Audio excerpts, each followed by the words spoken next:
और नेपाल में हुए हिंसक आंदोलन के बीच प्रदर्शनकारियों ने न सिर्फ नेपाल के प्रधानमंत्री को निशाना बनाया बल्कि कई मंत्रियों के साथ भी मारपीट की। काठमांडू में गुस्से से भौखलाई भीड़ वहां के पूर्व प्रधानमंत्री शेर बहादुर देउबा के घर में घुस गई।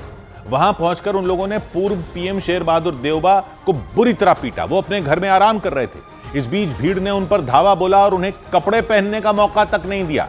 वो लोग उन्हें आधे कपड़ों में ही बाहर खींच लाए। उन्हें उनके घर के हॉल में गिरा गिरा कर मारा।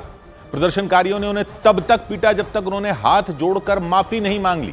इस दौरान उनकी पत्नी और नेपाल सरकार में विदेश मंत्री आरजू राणा देउबा के साथ भी मारपीट की गई। वो शेर बहादुर देउबा को भीड़ के कहर से बचाने के लिए आगे आई तो एक प्रदर्शनकारी ने उनके बाल पकड़कर उन्हें वहां से अलग कर दिया। उनके घर में जमकर तोड़फोड़ की गई।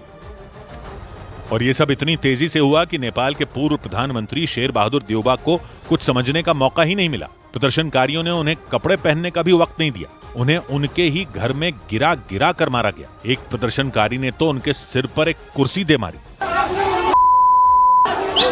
इस दौरान पूर्व पीएम देउबा लाचार नजर आए। वो चारों तरफ से प्रदर्शनकारियों से घिर गए। उन लोगों ने पूर्व प्रधानमंत्री को तब तक नहीं छोड़ा जब तक उन्होंने प्रदर्शनकारियों के पैर पकड़कर माफी नहीं मांग ली। इस दौरान जब उनकी पत्नी उन्हें भीड़ से बचाने के लिए आगे आई तो उनके साथ भी धक्का मुक्की की गई। एक प्रदर्शनकारी ने तो शेर बहादुर देउबा की पत्नी को भी लात मार दी। हालांकि कुछ लोगों ने उन्हें भीड़ के कहर से बचाने के लिए एक किनारे ले जाकर खड़ा कर दिया, लेकिन वो लोग लगातार उन्हें गंदी गंदी गालियां देते रहे। पूर्व प्रधानमंत्री के घर में घुसे प्रदर्शनकारियों ने न सिर्फ वहां तोड़फोड़ की बल्कि काफी सामान वहां से उठाकर भी ले गए। इसके कुछ देर बाद वहां नेपाल की सेना के जवान पहुंचे। उन्होंने खून से लथपथ पूर्व प्रधानमंत्री शेर बहादुर देउबा और उनके परिवार के लोगों को वहां से निकाला। और नेपाल की सरकार के वित्त मंत्री विष्णु प्रसाद पौडेल को तो वहां के लोगों ने दौड़ा दौड़ा कर पीटा। उन्हें उनके घर से निकाल कर मारा, सड़क पर दौड़ा दिया। बचने के लिए वो जब वहां से भागे तो कुछ प्रदर्शनकारियों ने उन्हें एक नदी में फेंक दिया। उनके शरीर पर नाम मात्र के कपड़े नजर आए और एक प्रदर्शनकारी उन्हें उसी नदी में पीटते हुए आगे लेकर जाता दिखा। प्रदर्शनकारियों की भीड़ ने नेपाल के वित्त मंत्री विष्णु प्रसाद पौडेल के घर पर धावा बोला। उन्हें पीटने के लिए सैकड़ों लोग पहुंच गए और उस भीड़ में शामिल लोगों ने नेपाल के वित्त मंत्री विष्णु प्रसाद पौडेल को पकड़कर उनके घर से बाहर निकाला। जैसे ही मौका मिला विष्णु प्रसाद पौडेल ने अपनी जान बचाने के लिए दौड़ लगा दी। सड़क पर दौड़ते वित्त मंत्री को एक प्रदर्शनकारी ने सामने से आकर जोरदार लात मारी और वो एक मकान की दीवार से जा टकराए। ये सब किसी फिल्म के सीन की तरह था। वित्त मंत्री बचने के लिए दौड़ते रहे और भीड़ उन्हें पकड़ने के लिए उनके पीछे भागती रही। सड़क पर गिरे विष्णु प्रसाद पौडेल किसी तरह उठे और फिर दौड़े, लेकिन इस बार एक प्रदर्शनकारी ने उन्हें उनकी गर्दन से दबोच लिया। बताया गया कि इसके बाद उन्हें एक नदी में धक्का दे दिया गया। वहां भी उन्हें कमर तक भरे पानी में आधे कपड़ों में चलवाया गया।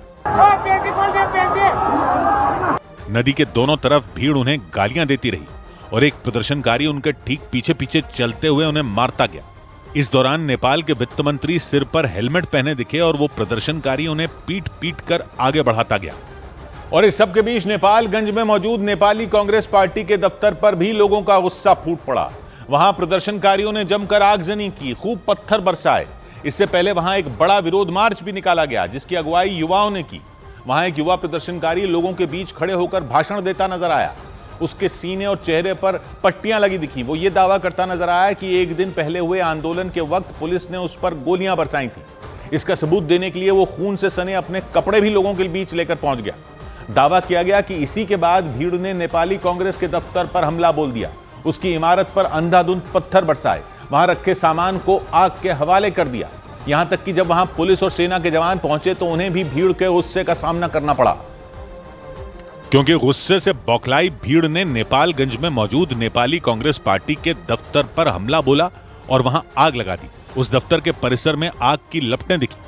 प्रदर्शनकारियों ने नेपाली कांग्रेस के दफ्तर में रखी प्लास्टिक की कुर्सियों को उस आग में ऐसा झोंका कि वो मिनटों में पिघल गई। इससे पहले वहां जमकर पथराव भी हुआ। प्रदर्शनकारियों ने सड़क से ही नेपाली कांग्रेस के दफ्तर की पहली मंजिल तक पत्थर बरसाए।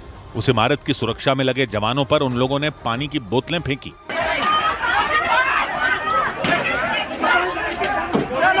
पत्थरबाजी का यह सिलसिला एक विरोध मार्च के बाद शुरू हुआ। वहां एक युवा प्रदर्शनकारी भीड़ के बीच भाषण देता नजर आया। उसने दावा किया कि एक दिन पहले काठमांडू में हुए आंदोलन के दौरान उसे गोली मारी गई थी। यो मेरो रगत हो, नेपालीको रगत हो। इसके बाद तो भीड़ ने आपा खो दिया। उन लोगों ने आओ देखा ना ताओ बस नेपालगंज में मौजूद नेपाली कांग्रेस पार्टी के दफ्तर को फूंक डाला।